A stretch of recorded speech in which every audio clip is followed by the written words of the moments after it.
Welcome to another Mapping It Out Wednesday with the wonderful Akila Davis. And we are going to continue our great conversation around the different motivators. So last time we did the relationship motivators.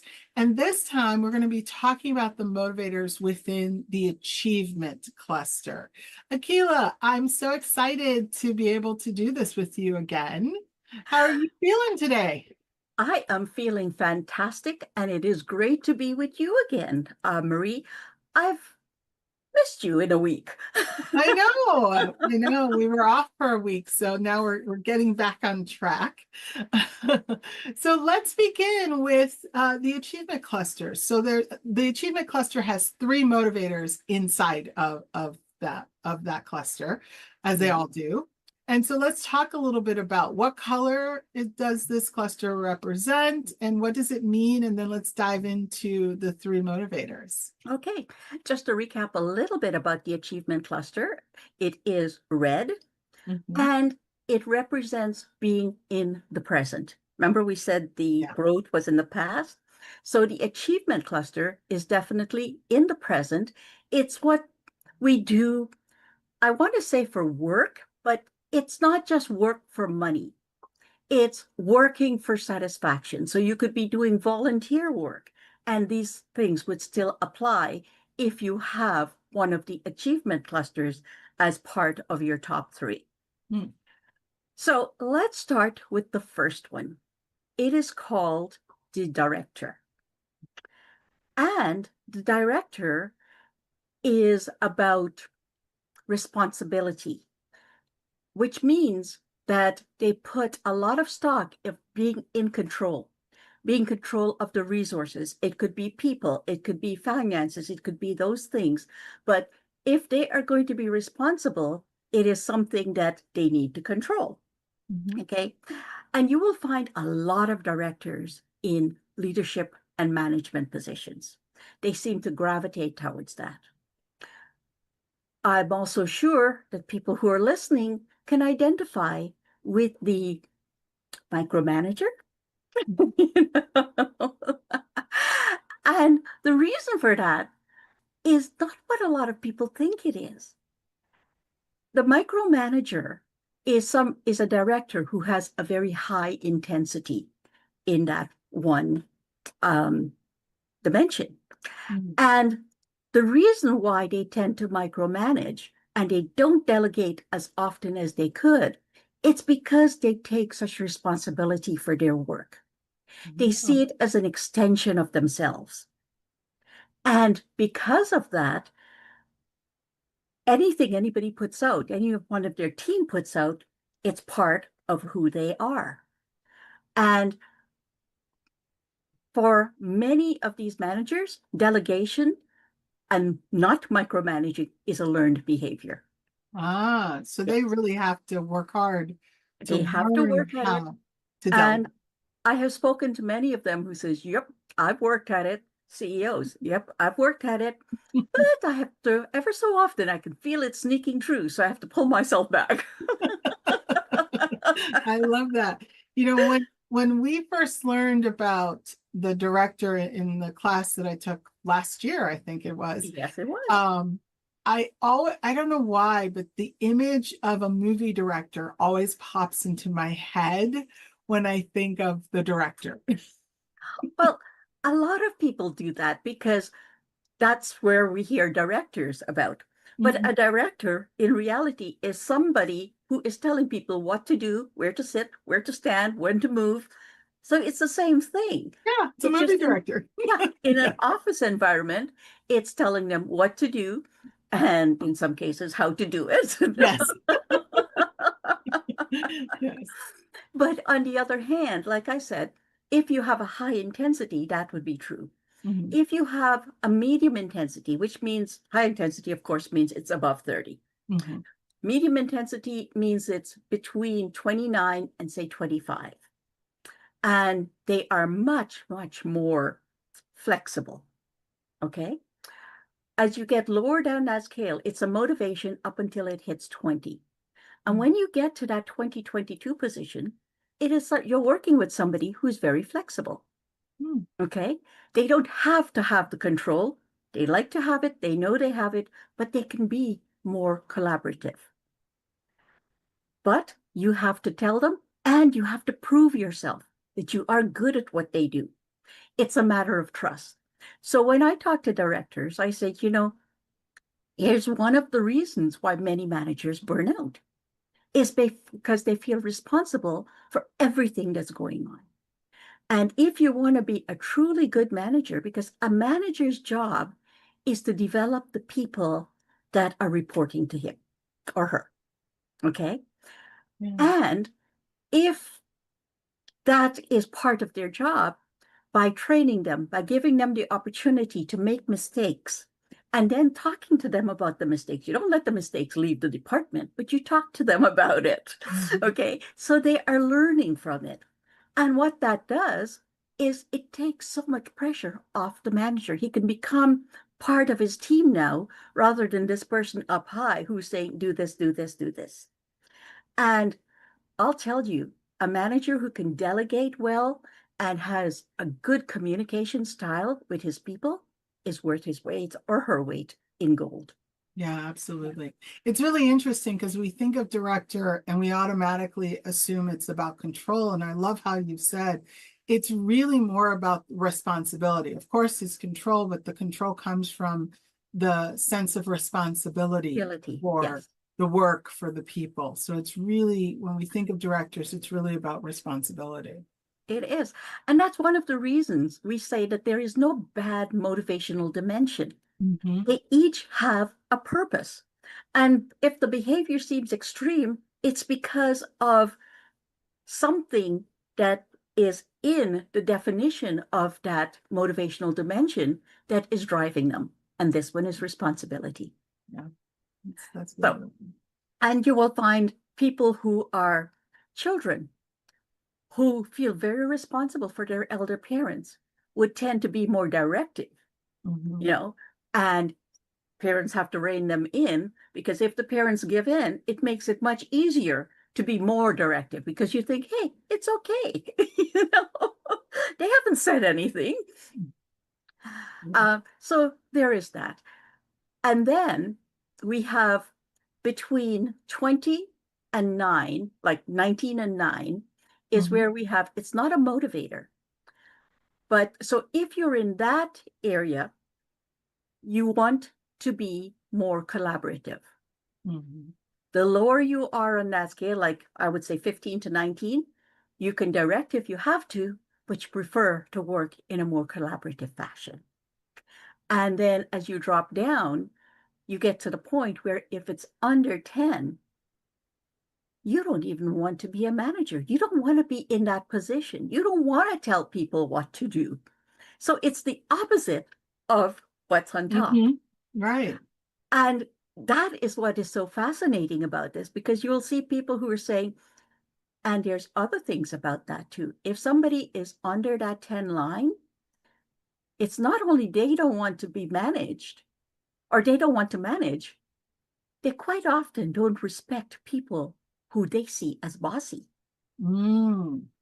And that is something very important for a manager to understand. These people do not need or want to be bossed around. So you have to treat them differently if you want their best Mhm. from them. Yeah, and they might be really great individual contributors, Absolutely. which is an interesting point because what's beautiful about what you're saying too is that knowing your motivation, it's now becomes a really great conversation with your leadership around the idea of if you're really not motivated to be a manager, there's another way that we can look at how to promote you so that promotion is not just automatically you're promoted to management, which is what happens in most companies. Yes. And then you end up with people who really didn't want to be managers, who are not very good at it, who don't want to learn the skill. Yeah. It's And not one of great the all the way things around. we find is underperforming teams are often led by somebody who does not want to manage. Yeah, yeah, You know, so yeah. they don't let people do what they want to do. Mhm. And that's not a good situation for the company or for that person. Absolutely. Absolutely. I remember reading in 2018, the January edition of Harvard Business Review, Mm. and it was an article which surprised me. It says leaders can find more benefit from becoming self-aware than they would from getting an MBA. Mm. Wow. Because when you are managing people, that self-awareness is so important. So, because, we've talked about how people communicate, the risk taking, all of that is part and parcel of your overall motivation. So, in the case of a manager who is a director, they can speak either the relationship language or the growth language. But a manager who is a relationship dominant person would find it very difficult to speak naturally in the growth language because they're opposites of each other. So that self-awareness, I think, is so very important. And then if you become aware of your team and their wants, and then if you take that into the family, like there's this one story of a young lady who was going off to university, and her father was the CEO of a company. And he said to her, okay, hon, we'll sit down and we'll map this out for you. What are you going to study? What classes you have to take? And she was getting more and more angry as he was trying to take control of her future. And then finally, she told him so. Well, he knew somebody who was a mapper. So he asked them to do a map for him and his daughter. It turns out he has a high director. His daughter was a high spirit. She wanted freedom. She wanted to make her own decisions. Decisions, yeah. Yes. So the next time they sat down, and I have to say, I truly admire this behavior. The next time they sat down at the table, he took all those papers he had been using to map out and picked it up and put it in the garbage. And he said, now tell me what you want. Oh, see, that shows a great example of not only getting the information, but learning from it, which That's is right. the piece that is sometimes missing, where people do get the information, but they don't learn from it. So I love that. What a great story. Because, that could have been the start of a break between a family relationship. Yes, absolutely. Absolutely. So yeah, I love that story for that reason as well. It's a great story. So now what is the next? So we've talked about the director. What is the second motivator within this cluster? The second motivator within this cluster is the builder. And the builder is all about lifestyle. In the maps, when we talk about the dimensions, it says money. Okay. Well, what's a huge part of your lifestyle? Money. Money. So, but what I have found, and I'm sure you have too, is that if you speak to somebody who makes a lot of money, they can still be unhappy. Not because of the money, because they don't have the time to spend it in the way they want to. They don't have time with their family. They don't have time to rest. They're always on the go. And that's not a satisfactory lifestyle to them. Yeah. So yes, it's more than just about money. They want an above standard of living. And that is, if that's what they want, there's nothing wrong with that. So people who says, oh, he's driven by money. So what? That's what motivates them. And for whatever reason, you have people who come from poor families who is highly driven by the need to get rich, just so they can move away from their past. You have people who come from rich families who this is all that they know. So money is important to them. Because it is our childhood where we get programmed for our future, and it's where our motivations are formed, part of it. It's where the past that impacts our motivation. So when it comes to money, it's the same reason why there are some people who never get wealthy. because in their family, money was not important. Money was a bad thing. Rich people were mean people. Rich people were bad people. That's the message they grew up with. And until they can get rid of that, if ever, they would self-sabotage. They would be on their way to making wealth because of their talents and their ideas and what have you. And then they would do something to self-sabotage it.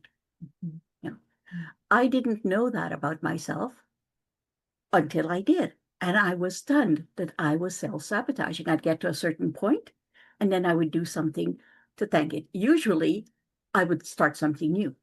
Mhm. Yeah. Um, but once you know that, you can say, you know what? I want to be successful in my own right. And what I feel about money or what was said about money, it's not my truth. Okay.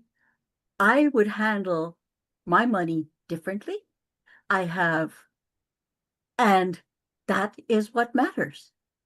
You know, What's beautiful about that too is that it now makes it crystal clear that money is really just a tool. It's a resource. It's one of the resources that we have. that's right. And so with the builder and lifestyle being so important, it's less about the amount of money, but more how am I using this resource to improve my lifestyle, whatever that definition I've decided my lifestyle should be.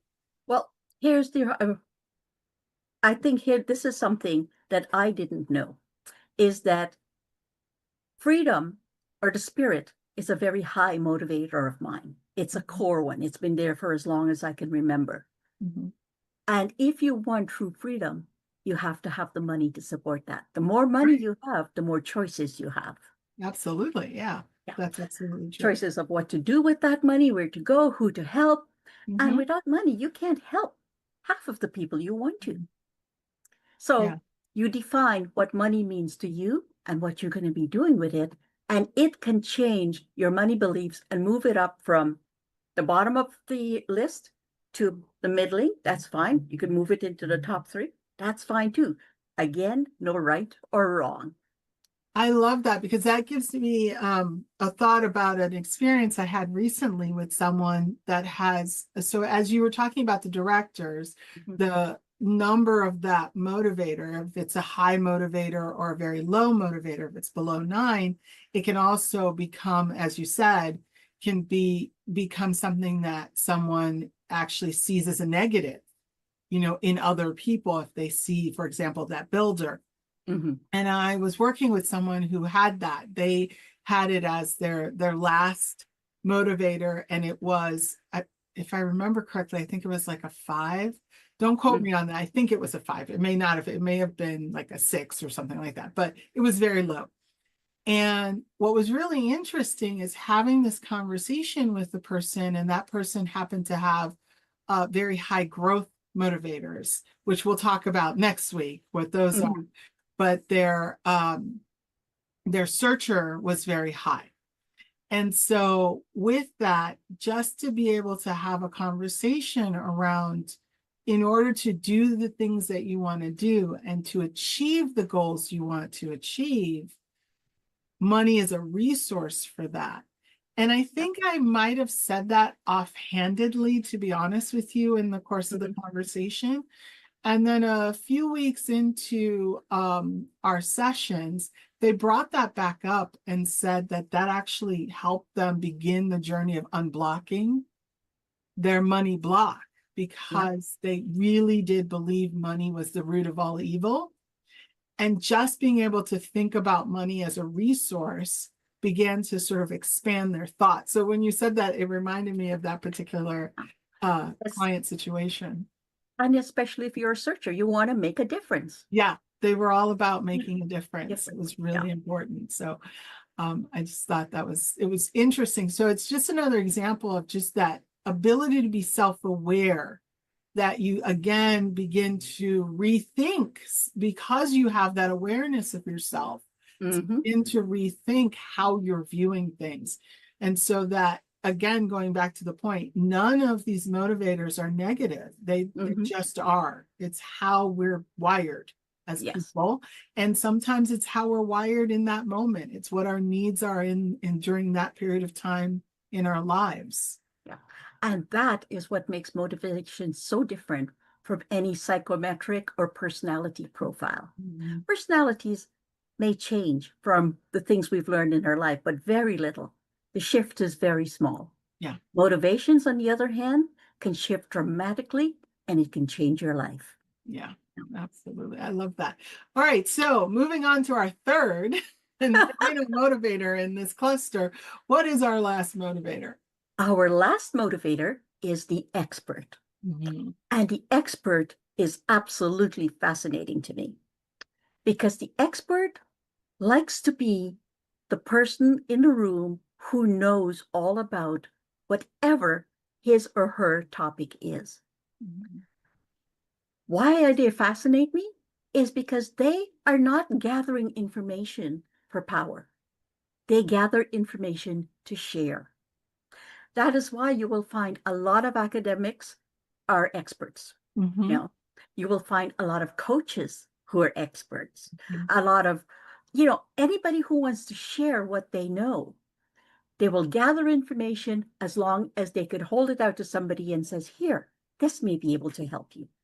Now, another thing I love about the expert is they don't like to let people down.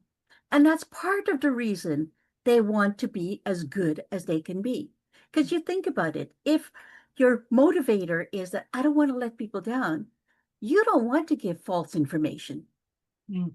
So you want to know as much as you can about a topic. They also love to share information with other experts. They love going to conferences where they can talk to people and hash out ideas and question their own knowledge. Okay.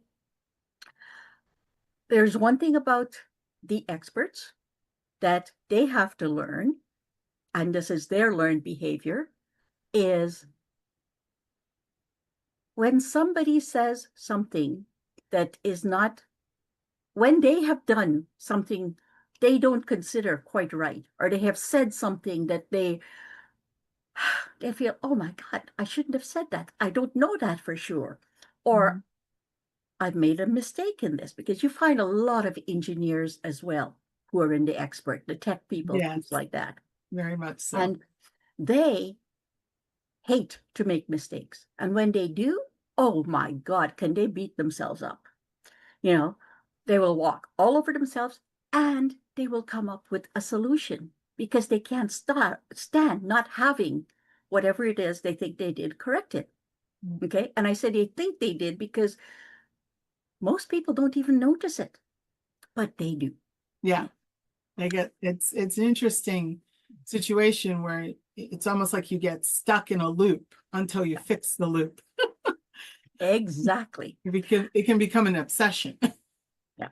So they can get very defensive at times Mhm. if they know that they did something and somebody said something related to that topic and they're thinking they may have noticed, and they get defensive like, I know what I've done, you don't have to tell me. I know that what I did was wrong, and the other person could be looking at them and going, what, you know what are you talking about? And then they will explain, and then they will explain their solution. But when we talk about bosses, and this, like I said, you have a lot of engineers who are like this, a lot of IT people.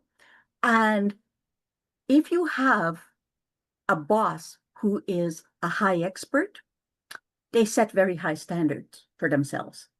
What they forget to do is that the people below them are not going to be able to attain those high standards because they're still learning. So they have to learn to see people for who they are, not for who they are. You know, so that is, and when you think about that, there's one company that I worked with, and that was exactly the situation. When we did the survey, it came out that people were not feeling very recognized. And it was like, but we do all of these recognition things. It wasn't that. It was the words that were being used. Yeah. John, I saw this and it looks like there was a mistake here. And John will go, yes, and then it gets very quiet and very defensive. And we did a communication class for them to speak the language of motivation. Mhm. And the one thing that changed that entire company was them, the bosses, never saying, you know what? Yeah, I think there was a mistake here. It's like, if you had to do that over again, how would you? Yeah. Totally different thing. You're not blaming, you're giving an invitation to tell me what you would do. You already know what went wrong, you know, and it's a learning opportunity for you, and you're telling it to somebody you probably respect. Mhm. Yeah. Yeah, I love that because a lot of organizations will call themselves learning cultures, learning organizations, but that one little piece of allowing someone to think about how they would fix it, how they would problem solve it, allowing them that opportunity, that's what really creates a learning organization. It Yes. creates a real culture of feedback because Hmm. now it's not me telling you what you did wrong, it's you saying, here's what I did, and here's what I would do to fix it, given the opportunity to fix it. So, Exactly. So, like, I mean, I'm only going at a one level deep here mhm, yeah, in talking about this. And we talk about somebody who is highly motivated by the expert. mhm, They would not be happy in an environment where they're not continually learning. yes, They would not be happy in an environment where their growth is not supported. You know, so they're the ones who are going to be looking, well, do you pay for education? Do you get sent to conferences? Things like that. And if a company doesn't do that, they have another option. Have this person go and mentor other people. It would give them that boost that they're passing on their information. And think about the knowledge, and not just about the company, but about their job that's being passed on. yeah, I love that because that really shows an example of a lot of companies think that recognition should be monetary, but now Mhm. you're looking at a situation where if you are in a company that the culture is really a lot of experts, like a lot of pharma or engineering companies, for example, where people are not motivated by just those monetary um, recognition, but really, like you said, giving them the opportunity to continuous education or passing along their knowledge to others. That's Mhm. such an exciting motivator and recognition for people within an organization that makes them want to stay because it really is a learning environment. Well, money only motivates the builder. Mhm. Like, that's the one group, because to them, it's it's a realization or a monetization of their value, Right. of their skills. And that's what we're really talking about is Yeah, that how do we help people recognize what not only is valuable to them, but how others see value within them? that's right. So now we talked a little bit about the other two in terms of when they are below 9. What does it Mhm. look like if your expert is in those lower, it's a 9 and below? Okay. If you are a 9 and below in the expert, it is, we call these, it changes your worldview. Mhm. Okay. Because when you look at a high expert, if you don't know them, you can make up stories in your own mind that they're going after these accolades perhaps they don't deserve, Mm. or they are, and there are some people like this where they're taking credit for things they didn't do. But the question is, do you know that's true, or are you inferring that in your own mind? So if I have a low expert, a very Mhm. low expert, I'm in the 9 or below, I'm going to look at someone who has a high motivator expert as a, excuse me, credit hog or, do they really deserve these accolades? Or a show off. A show off, or they're constantly showing what they look like they know, so they're a know-it-all. So I'm going to really look at their expertise, their knowledge as a negative, that it's just, they're just trying to show off, as opposed to that they're actually trying to share the Yes, experience. yes. So it's a great way of. And yet, if you get to know these people, it's a different story. Like there was one couple where she was a high expert and he was the below 10. Oh, wow. Yeah. And I said to him, how do you feel about her? He goes, oh, I admire her. She knows what she's talking about. She is an expert in this area. And I go, that is the difference. Because if it was somebody else and you didn't know them, you probably wouldn't hold them in such high esteem. Yeah. So it's all, and the thing is about these motivators is that we have a choice. The more we understand it, the more we can stop and say, hey, that's coming from my subconscious. Let me take a look here. What is really going on? Mm-hmm. Yeah. What's really happening? Well, I've loved this conversation. This has been wonderful. Well, we're going to have to stop because, we only have 30 minutes. And I can go on and on and on. So next week, we're going to be talking about the growth clusters. Yes. And so that'll be a very exciting conversation around those three, with those three motivators within the growth cluster. So thank you so much for today and helping us get a better understanding of our achievement clusters. My pleasure. And I look forward to speaking with you again next week. We'll see.